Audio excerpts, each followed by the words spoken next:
You're listening to the Heal Better Fast podcast, dedicated to bridging the gap between alternative healthcare and mainstream medicine in utilizing everything good to help you feel great. We're glad you tuned in. Now here's your host, Dr. Michael Pound.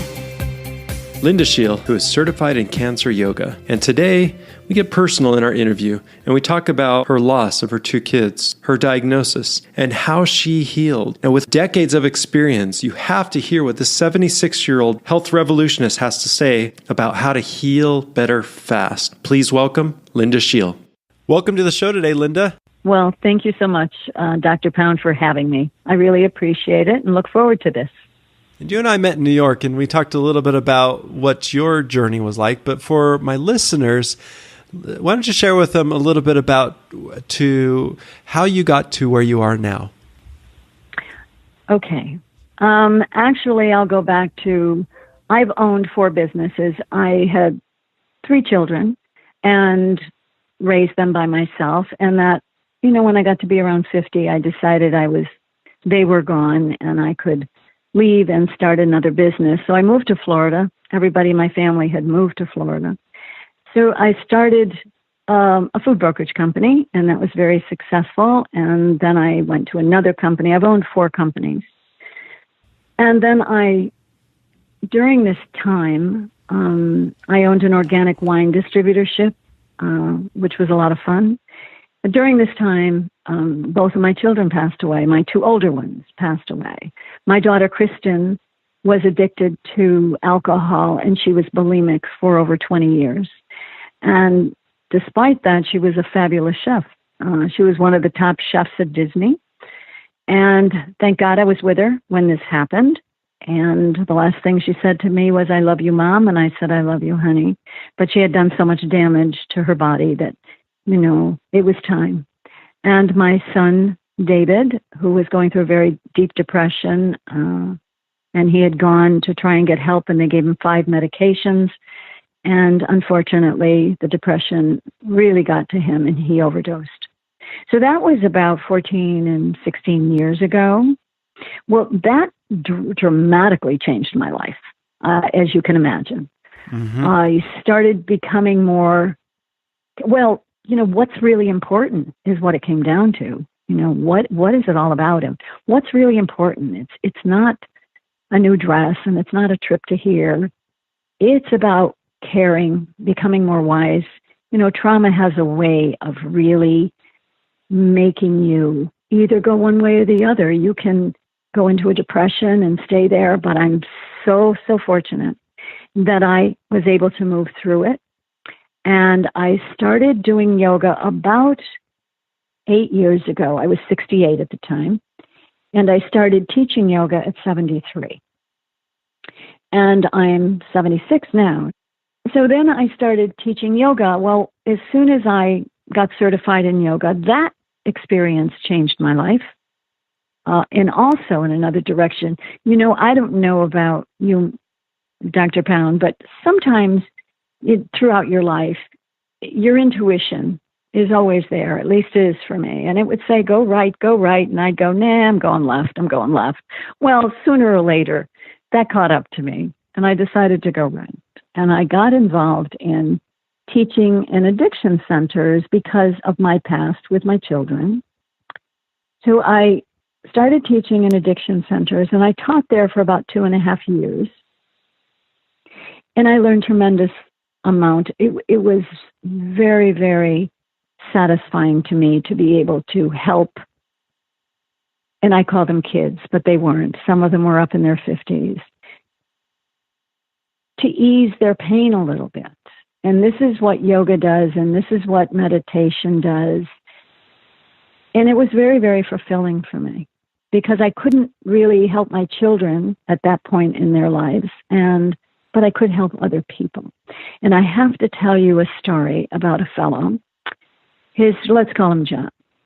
And John came into my class, and there were usually 30 or 40 of them that came into this beautiful area that they had for yoga. And he would sit up front, and nobody sits up front near the teacher. They're all in the back, and he would sit up front, and he was covered from head to toe with tattoos, and he had this spiky hairdo, and he never took off his sunglasses. So towards the end, I knew it was coming time for him to leave because it's normally 30 or 60 days. And at the end of every class, I teach Yoga Nidra meditation. In all of my classes now, in all of the speeches I give, I do Yoga Nidra. I did the meditation, and everybody got up and they rolled up their mats and they left, except for John. And I thought maybe he'd fallen asleep because that would happen during the meditation to several people. And I walked over to him and I knelt down and I tapped him on the shoulder. And very slowly he started to get up. And he took off his sunglasses. And I didn't want him to see the shock in my face, but where his eye was, there was a big hole.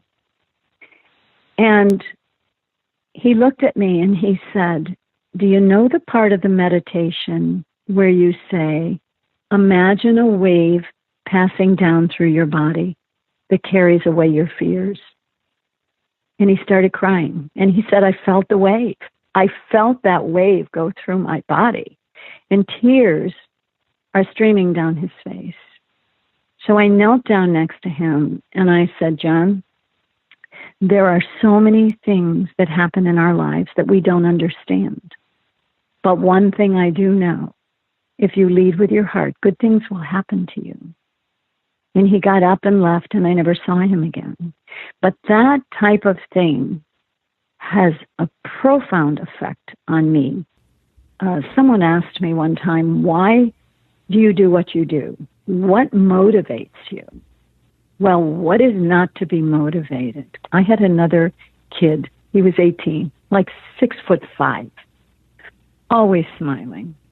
And one day we're doing our postures and we bend over, and all of a sudden I hear, I did it. And he comes running at me, picks me up, twirls me around. And he said, "I did it. I touched my toes. I've been in physical therapy for 5 years. I could never do this, and you helped me touch my toes." So really dumb, during a class, I said to him, "So do you want to learn how to stand on your head?" I don't know why I said that. "Yes," he said, "I do." And I said, "Okay." And then I'm thinking, oh, dear God, if he falls on top of me, I'll probably be crushed. But anyway, he came up. He got up there. He was so excited. When you can give anybody, because I have my own thinking about addictions and what causes them and what children need at a younger age. You know, they need self-esteem. They need to feel really good about themselves. They need to feel self-worth. And that's what I do. I make them feel good. And when they feel good, you know, it's like anytime you give somebody a gift and you know they're very excited about it, it affects you and your brain as much as it affects them. And the more you give, the more you get back. It just happens. And not only that, you get more caring, you become more wise, you are so much more grateful for the things you have, not the things you don't have. So right now I am also a member of Toastmasters, and for those of your viewers that don't know what that is, it's a public speaking company. And so I'm learning how to really, really be a good speaker, and that's what I'm aiming for. I do several yoga classes a week, and then I go and talk on health and wellness and aging and all those things. So I wanted to circle back to a point that you made about the solution, which lies in the youth. And the reason I want to bring that up is because I've also seen, I think, I've got 4 boys, and they're all different ages. Okay. But I oftentimes, you know, when I talk to other parents or patients of parents, most of the parents, the reason they're working hard or stressing them out is they're trying to provide a better future for their kids. They're trying to decrease the amount of stress that their kids are going to go through. Maybe it's because they had a lot of stress. Maybe they want more for their kids than they had when they were young. And so it drives them to basically put themselves through the stress to try and help their kids avoid that stress. And I like what you said about self-worth. I think that's important. But in our quest for trying to build their self-esteem, do we shield them too much, or do we provide them too much and maybe hinder them because they're not going through the struggles that make us who we are? Just like you said, the struggles you went through make you who you are.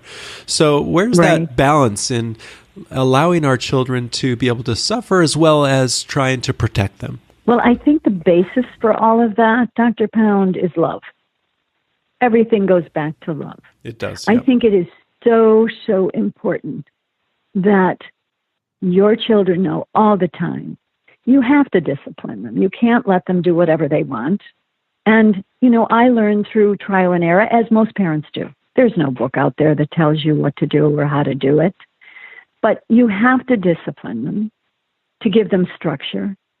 Giving them everything they need or want, or every iPad or everything that comes on. And today, it's expensive to give these kids what they want. It is. Yeah, it is. But, I think education is extremely important. But, you can have 2 or 3 children in one family, and they all think differently. They all have different goals.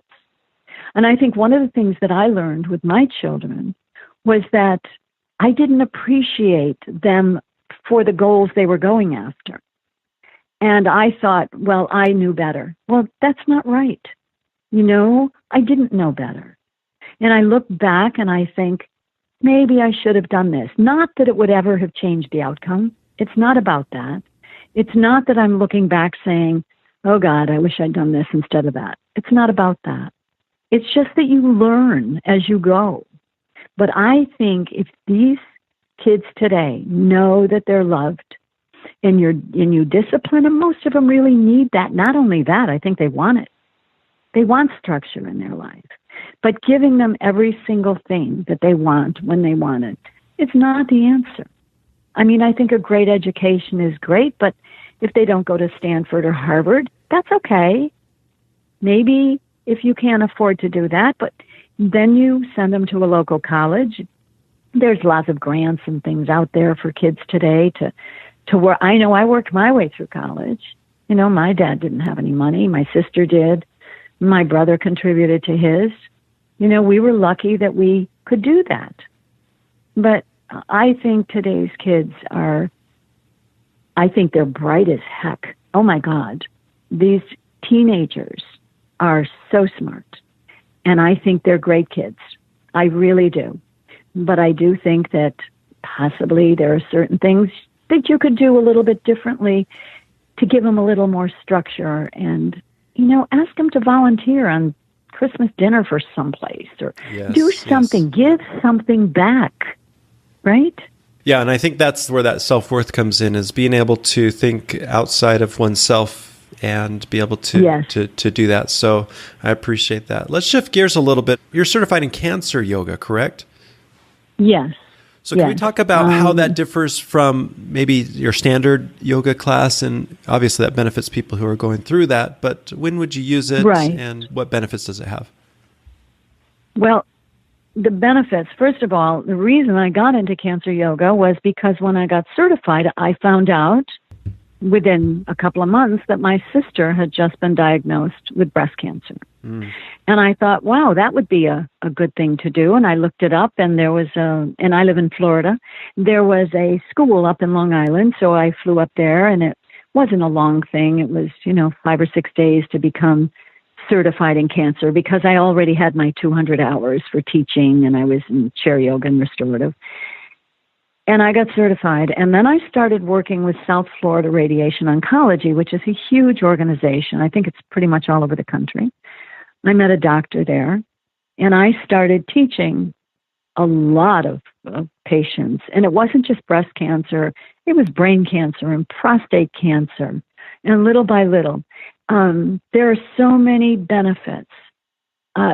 First of all, when you're doing it, some of the things are, it clears out your toxins with the positions, they call them asanas.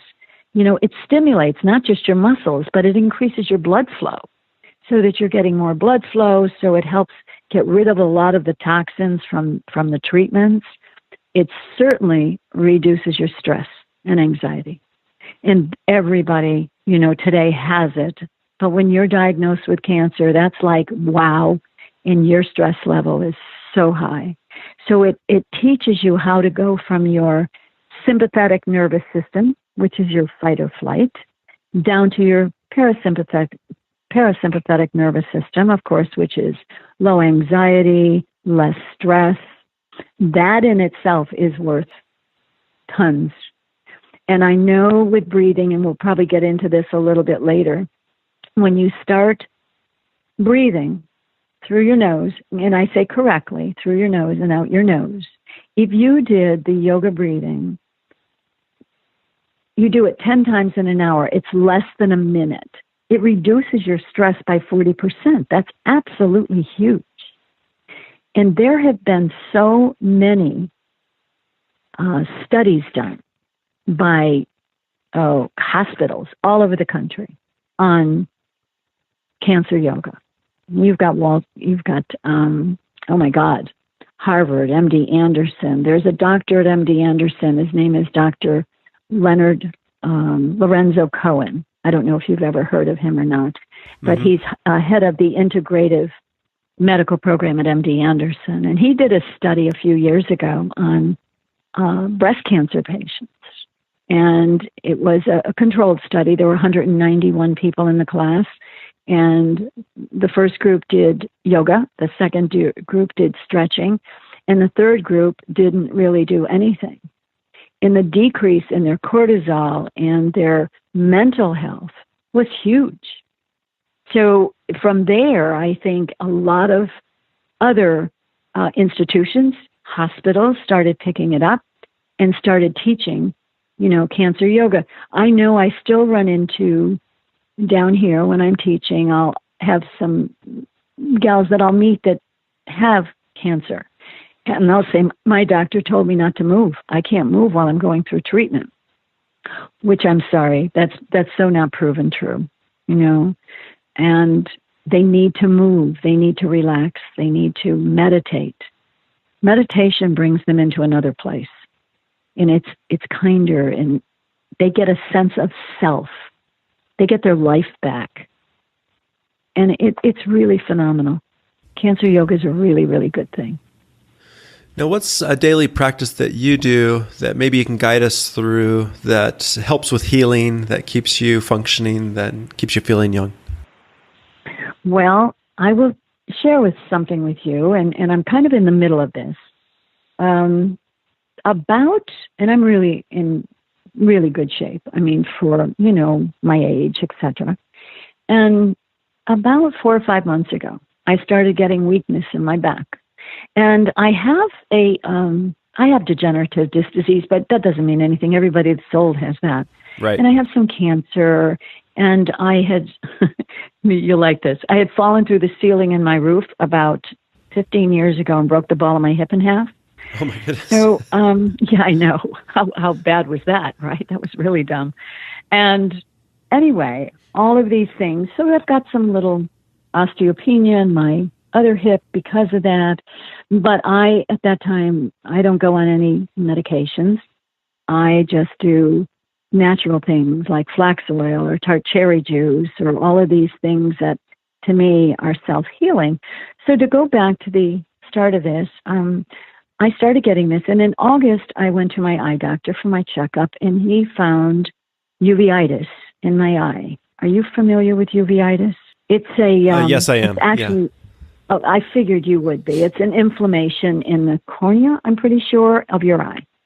And he said to me, do you have rheumatoid arthritis? And I went, no. Well, do you have Lyme disease? No. And I said, why are you asking me this? Well, he said, sometimes it's a sort of a precursor to an autoimmune disease. And I said, oh, okay. So I decided to go to my doctor and have all the blood work done. And I came up positive on the blood work, okay, for scleroderma. And the first thing she said to me, you'll appreciate this, is don't go looking this up on the internet because you don't need to know what it's all about. I said, okay. But I did decide, I have a fellow who is, I call him my energy doctor. He's a doctor of acupuncture and other things, and he treats me with energy, and I take supplements that he gets from Standard Processing. You're probably familiar with that. Yep. They do supplements. They've been in business since the 1928s, and they're basically food pills. They made all of these supplements out of food. So I went to him, and he said, yeah, you're coming up positive for this. And I said, okay. So he said, let me get you all these. This is the protocol for that. Okay, that's fine. But what I also decided to do was to go on the diet that they suggest when you get an autoimmune disease.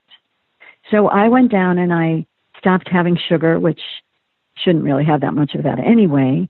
I know I'm gluten sensitive. I didn't pay much attention to it, but now I do. No gluten and no dairy. I do almond milk. And I know this sounds a little stringent, but, no alcohol. So I owned a wine company, but unfortunately, no alcohol. Yeah, 360. No caffeine. Right. Right. Yeah, really, 360. And so I went really full force on this. Now, my back had gotten so bad that I couldn't really stand up when I got out of bed. I had to turn over in the bed and slide off of it and then sort of walk with my hands, on my knees into the shower, and I would go into a hot shower, and then I would come out and I would lay down on my mat, and I did this yoga exercise called the 5 Tibetans. Now, I'd been doing it every single day for I think I started last January. I had just learned about this. Most people in yoga don't even know about this exercise. But it can be pretty strenuous. But if you work your way up to it, it's an incredible exercise because it works with the energy systems in your body. There's only 5 exercises. You do each one 21 times, and it only takes less than 8 minutes. So you can do it anywhere, right? It's called the 5 Tibetans. So I kept doing that. I was able to do that for some reason. That heat from the shower helped me move a little bit. And then I stood up because I have yoga classes to teach, and I'm thinking, oh God, what am I going to do? If I can't stand up, this is not good. So once I started moving, everything was fine. And I went on and I could teach my classes. The pain went away. Next morning, same thing. And this went on for, I would say, at least 3 to 4 months. And when I went on this diet, and this has only been the last 3 weeks, and on this protocol, all of a sudden, I can stand up in the morning. And I still have some sensitivity, no doubt. I do. The uveitis has gone, and that's been 3 months. So I had not gone to a rheumatologist because I couldn't find one originally that took my insurance. So I made an appointment because I'm very high on the Cleveland Clinic because of their functional medicine. And I decided I would get the best doctor I could find, and I went and got the head of the rheumatology department at Cleveland Clinic, who, of course, is very busy. So my appointment is not till the 19th of December. But I had gone to my dermatologist, and I told him about this, and he checked me out. He said, Lynn, there's not one sign that you have scleroderma. You may have something else going on in your body, but I don't think it's that. So, I think, to me, there's so many things we can do to help ourselves, really, that don't, have you go into a lot of medications. And I'm not saying that, don't get me wrong, medications are needed. They definitely are. But I think there's other ways to approach different things that happen in your life. And I also drink, there's one company that I know of in the United States, you might know this, it's called Kunal, and they do liquid turmeric and liquid CoQ10. And I drink those and flax oil and tart cherry juice every day. So I'm constantly feeding my body the good stuff. My shake's got avocado in it and protein powder and blah, blah, blah. So that's kind of what I do every day, is that 5 Tibetans, mainly because it doesn't take much time, but boy, is it powerful. I'm familiar with the uveitis because I have a son with a juvenile arthritis. And so we kind of went through the same thing where we did the screening and found out that, he had this thing that he's dealing with. and he's been able to overcome it. Now, a couple of things that you said. First of all, I'll just have to say is I have this couple of patients that came in yesterday. They're well into their 70s.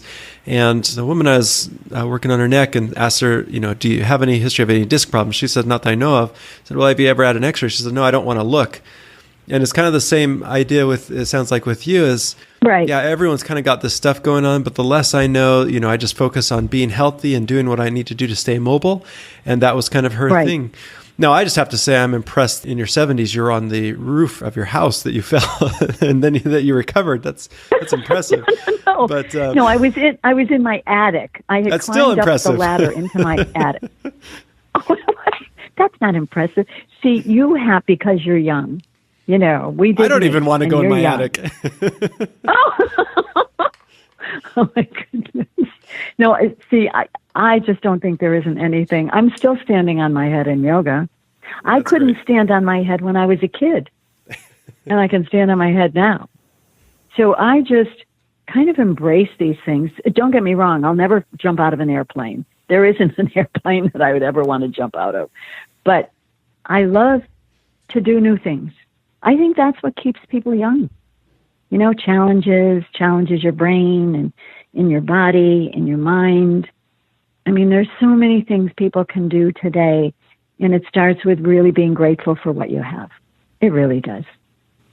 And I appreciate that. Now, if people want to learn more about you, or you've also got a CD and a DVD, if people want to get this information, where would you direct them to?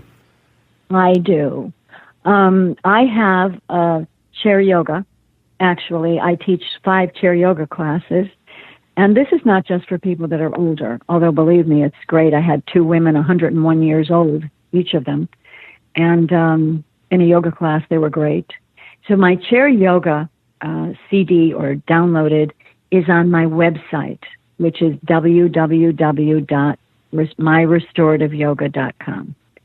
And I have 2 websites. The other one is www.aginginreverse.net.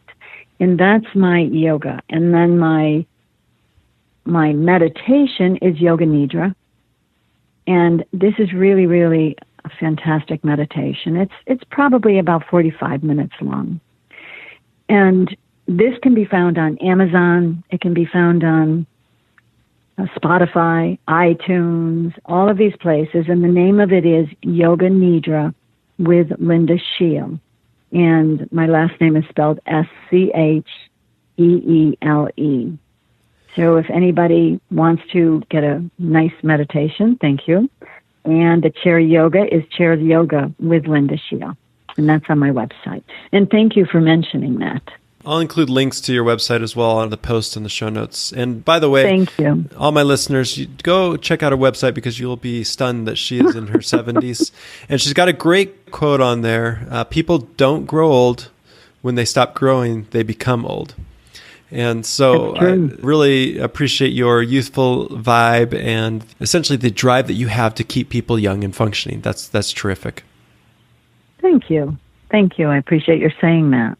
Thank you for taking the time out to be on our show, and wish you the best. I thank you so much for that. I appreciate it. You have a great day. You too. Thanks for listening to the Heal Better Fast podcast at www.healbetterfast.com.